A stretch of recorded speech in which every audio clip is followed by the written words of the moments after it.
একটাই জিনিস, তাহলে আমি যে কথাটা এতক্ষণ ধরে বলছি সেইটাই প্রমাণিত হলো। আমি চাই একটা সুস্থ বাংলাদেশ, শিক্ষা, জাতি, বিভিন্ন জাতির স্বাধীনতা, সেই বাংলাদেশ আমরা দেখতে চাই যেটা মুজিবুর রহমান স্বপ্ন দেখিয়েছিলেন। কিন্তু আজকে একটা পশ্চিমী দুনিয়ার দেশ যদি এই নিষেধাজ্ঞা জারি করে, এটা আমাদের কিছু না, এটা বাংলাদেশের জন্যে সম্মানহানিকর ঘটনা। আজকে ইউনূস সরকার একজন নোবেল পুরস্কার বিজয়ী, সে যদি এই ধরনের পদক্ষেপের সম্মুখীন হয়, তাহলে ওনার নেতৃত্বে বাংলাদেশ নতুন স্বাধীনতা, নতুন আলো কি দেখাবে? এ স্বাধীনতা বিশ্ববাসী বা বাংলাদেশবাসী দেখতে চায় না।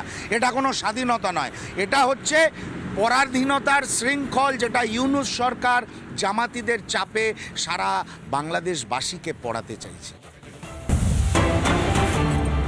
সত্যি তো শান্তির জন্য ইউনূস নোবেল পেয়েছিলেন, মোহাম্মদ ইউনূস নোবেল পেয়েছিলেন। জানি না নিয়ম আছে কিনা, কিন্তু বাংলাদেশে যে পরিস্থিতির ছবি এই মুহূর্তে আপনাদেরকে দেখাবো, সেটা দেখার পর সেই নোবেলটা কোথাও ছিনিয়ে নেওয়া প্রয়োজন কিনা ভাবার দরকার নিশ্চয়ই আছে।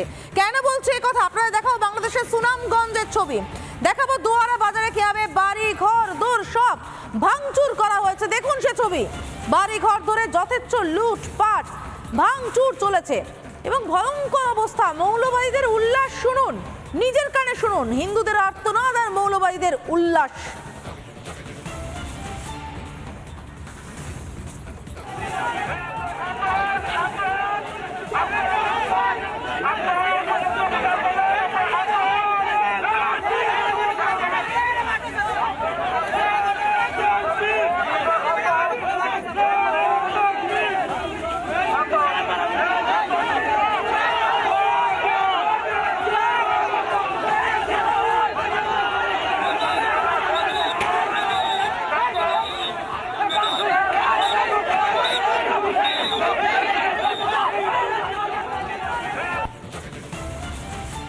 আপনারা দেখতে পাচ্ছেন কি ভয়ঙ্কর পরিস্থিতি হয়ে রয়েছে। জায়গায় জায়গায় হিন্দুদের উপর যে চরম আক্রমণ নেমে আসছে, তা দেখে শিউরে উঠছে গোটা বিশ্ব। আমরা রাজনৈতিক প্রতিক্রিয়া শুনবো বিজেপির সাংসদ শ্রমিক ভট্টাচার্যের বক্তব্য, পাশাপাশি রয়েছে বিজেপির রাজ্য সভাপতি সুকান্ত মজুমদারের বক্তব্য, কংগ্রেসের তরফ থেকে সুমন রায়চৌধুরীর বক্তব্য শুনবো এবং তৃণমূল সাংসদ সুদীপ বন্দ্যোপাধ্যায় কি বলছেন শুনে নেব। শাহী ইমাম সাহেবের এই পদক্ষেপকে আমরা স্বাগত জানাচ্ছি, কিন্তু বাংলাদেশের যে ঘটনা ঘটছে তার পরিপ্রেক্ষিতে পশ্চিমবঙ্গে বসবাসকারী বাঙালি মুসলমানদের তরফ থেকেও আমি কিন্তু কিছু এখনও পর্যন্ত দেখতে পাইনি। সিদ্দিকুল্লাহ চৌধুরীর কাছ থেকে কোনো কমেন্ট পাইনি। ফিরহাদ হাকিম সাহেব একটা দায়সারা গোছের একটা মন্তব্য করেছেন। বাংলাদেশে হিন্দুদের পরিস্থিতি অত্যন্ত খারাপ। আমরা চাই যে খুব তাড়াতাড়ি সেখানে শান্তি ফিরে আসুক, কারণ বাংলাদেশের স্বাধীনতাতে হিন্দু বাংলাদেশি যারা, তাদেরও অবদান ছিল। ভারতবর্ষের কী অবদান ছিল সেটা সবাই জানে। ইউনূস নেতৃত্ব দিচ্ছে হিন্দু শূন্য করা। ইউনূসের কারণেই স্বামী চিন্ময় কৃষ্ণ দাসের জেল যাত্রা, এবং তার কারণেই আজকে তার উকিলকে মৃত্যুর সঙ্গে লড়াই করতে হচ্ছে। সমস্ত কিছুর জন্য ইউনূস দায়ী। ইউনূস এসেছিলেন কেন? ওনার চিটফান্ড নিয়ে উনি খুশি ঠিক ছিলেন যতদিন দেশে ছিলেন, নোবেল প্রাইজও পেয়ে গিয়েছেন। তো এই সমস্ত নোবেল প্রাইজ মানুষকে আবার রপ্তানি করে বাংলাদেশে যারা পাঠিয়েছে, এবার তারা দেখুন পরিস্থিতিটা কি। পুরো হিন্দু ডায়াসপোরা আজকে বিষয়টি নিয়ে চিন্তিত, এবং এর মূল্য বাংলাদেশকে দিতে হবে, ইউনূসকে দিতে হবে, আর ইউনূসের যে আঁকা আছে তাকেও দিতে হবে। ইউনূস সরকারের সমস্যাটা হচ্ছে, ইউনূস সরকার, মোহাম্মদ ইউনূস নোবেল পুরস্কার পেয়েছে, ম্যাগসেসে অ্যাওয়ার্ড পেয়েছে, শুনেছি মার্কিন যুক্তরাষ্ট্রের গোল্ড মেডেলও পেয়েছে, মার্কিন কংগ্রেসের গোল্ড মেডেলও পেয়েছে। কিন্তু মানসিকতাটা যদি এইভাবে এরকমভাবে তৈরি হয় যে ফান্ডামেন্টালিস্টরা যা বলবে, জামাত যা বলবে, সেইটা নিয়ে আমি সরকার চালাবো তাদের খুশি করার জন্যে, এবং বঙ্গবন্ধু বা মুক্তিযুদ্ধের স্মৃতিকে আমি হোয়াইট ওয়াশ করে দেবো, তাহলে কিন্তু মোহাম্মদ ইউনূস সরকারের জন্যে সামনে বড় বিপদ। এখন যারা বিপ্লব করছে না, এই যারা বাচ্চা বাচ্চা উপদেষ্টারা রয়েছে, এরা তো বেসিক্যালি সব এদের মাথার মধ্যে মৌলবাদ ঢুকিয়ে দিয়েছে পাকিস্তান দীর্ঘদিন ধরে এদের আইডিওলজিক্যালি ট্রেন আপ করেছে, যেটা বাংলাদেশের ইতিহাস, বাংলাদেশের গঠন, বাংলাদেশের ভাষা এবং সংস্কৃতির সঙ্গে সম্পৃক্ত নয়। এটা মোহাম্মদ ইউনূস বুঝতে পারছেন না। যে বাংলাদেশে যখন হাসিনার পর ইউনূস সরকার দায়িত্ব নিয়েছিলেন, তখনও কোথাও মনে হয়েছিল যে শান্তিতে নোবেল পুরস্কার পাওয়া মানুষ, ভারতবর্ষের মানুষ তাকে সম্মান করে। সেক্ষেত্রে পরিস্থিতি অনেকটা নিয়ন্ত্রণে থাকবে, কিন্তু নিয়ন্ত্রণের বাইরে চলে যাচ্ছে এবং তার কাছে যা প্রত্যাশা ছিল তার সম্পূর্ণ উল্টো ফল হচ্ছে।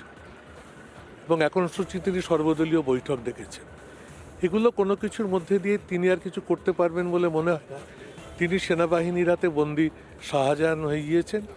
ভারত সরকারের অবিলম্বে উচিত এই সমস্ত তথ্য তার সম্পর্কে খোঁজা বার করা এবং বাংলাদেশ সম্পর্কে সরকার কি ভাবছেন তা পার্লামেন্টে অবিলম্বে এসে তাদের বক্তব্য জানানো এবং আলোচনা সূত্রপাত করা।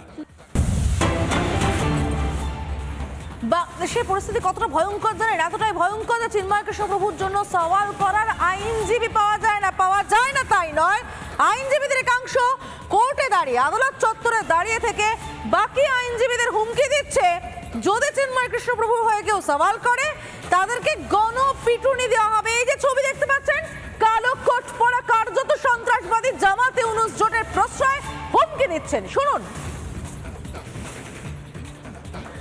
এই চিন্ময় দাসের পক্ষে এবং চিন্ময় দাসের দোষরের পক্ষে কেউ যদি ওকালতি করতে চায় কিংবা ওকালতনামা দাখিল করে সাথে সাথে এই কোর্ট বিল্ডিং এর তাকে গণপিটুনি দিতে হবে।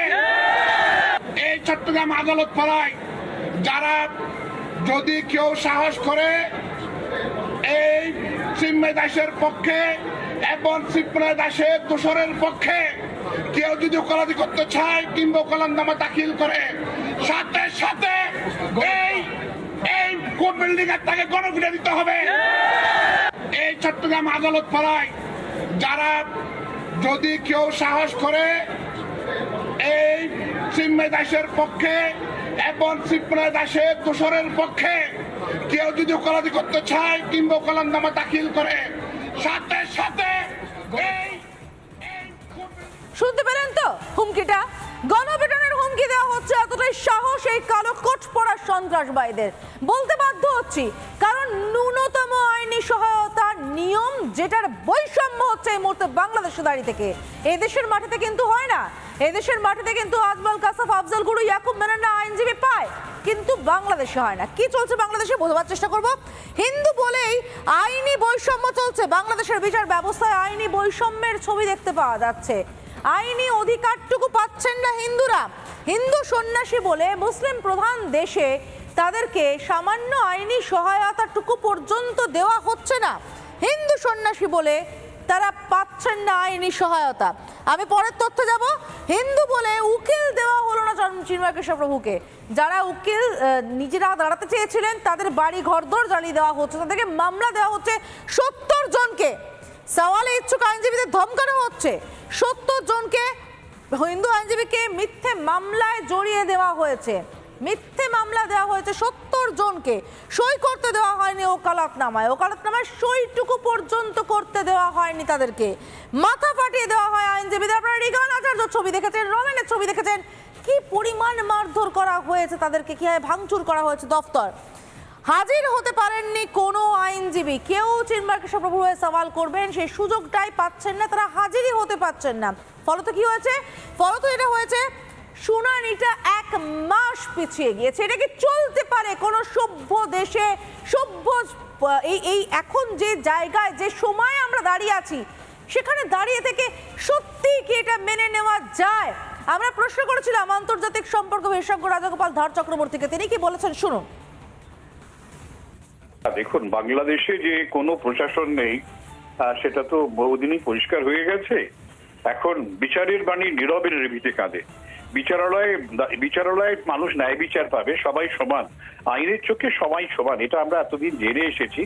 বাংলাদেশও তার আইনও একই কথা বলে এবং বাংলাদেশ যে ইউনিভার্সাল হিউম্যান রাইট ডিক্লারেশন যে সই করেছে তা তো একই তারা স্বীকার করে নিয়েছে যে সেখানে আইনের শাসন নেই, সেখানে মৌলবাদী ধর্মান্ধতাই সেখানে রয়েছে। সেটা থাকলে সরকারের কাজ সেটাকে শাসনের মধ্যে নিয়ে আসা, কিন্তু ইউনিট সরকার সম্পূর্ণ ব্যর্থ, অথবা হয়তো এটাই তার এজেন্ডা যে মৌলবাদকে প্রশ্রয় দেওয়া। নানা ধরনের কন্টেন্ট দেখার জন্য লাইক করুন, শেয়ার করুন আমাদের ফেসবুক পেজ, সাবস্ক্রাইব করুন আমাদের ইউটিউব চ্যানেল। পাশাপাশি অন্যান্য ব্রেকিং নিউজের জন্য অবশ্যই চোখ রাখুন রিপাবলিক বাংলায়।